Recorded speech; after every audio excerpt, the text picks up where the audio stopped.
AP మండలిలో రాజుకున్న నెయ్యి మంటలు అదుపులోకి రావడం లేదు. అవి మరింతగా విస్తరిస్తూ రాష్ట్ర వ్యాప్తంగా ఉన్న అన్ని నియోజకవర్గాలకు క్రమంగా అంటుకుంటున్నాయి. అటు వైసీపీ ఇటు టీడీపీ తగ్గేదిలే అంటూ ఆ మంటలకు మరింత ఆజ్యం పోస్తున్నాయి. ఈ అంశాన్ని ప్రజల్లోకి తీసుకువెళ్లాలని నిర్ణయించిన కూటమి ప్రభుత్వం దానికి యాక్షన్ ప్లాన్ సిద్ధం చేసింది.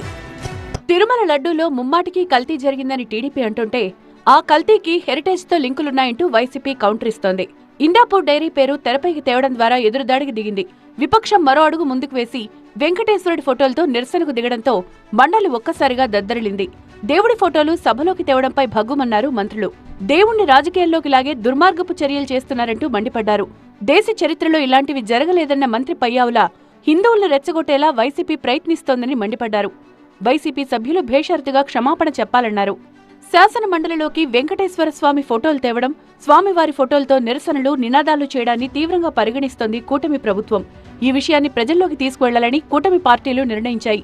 కూటమి పక్షాల నేతలు, మంత్రులతో పార్టీ అధ్యక్షులు జూమ్ కాన్ఫరెన్స్ నిర్వహించారు. వైసీపీ ఎమ్మెల్సీలు వ్యవహరించిన తీరుకు నిరసనగా ఇవాళ అన్ని అసెంబ్లీ నియోజకవర్గాల్లో ఉన్న వెంకటేశ్వర స్వామి దేవాలయాల్లో పూజలు, సంప్రోక్షణ నిర్వహించాలని నిర్ణయించారు. అదేవిధంగా పార్లమెంటు నియోజకవర్గ కేంద్రాల్లో కూటమి పక్షాల నేతలు ప్రెస్ మీట్లు నిర్వహించి దేవుడికి జరిగిన అపచారాన్ని ప్రజలకు వివరించాలని నిర్ణయం తీసుకున్నారు. కలిసొచ్చే భావ సారూప్యత ఉన్న వివిధ మఠాధిపతులు, స్వామీజీలతో రౌండ్ టేబుల్ నిర్ణయించాలని కూడా భావిస్తోంది అధికార కూటమి. ఈ మేరకు రాష్ట్రంలోని అన్ని నియోజకవర్గాల ఎమ్మెల్యేలు, ఇన్ఛార్జీలకు సమాచారం అందించారు పార్టీల అగ్రనేతలు.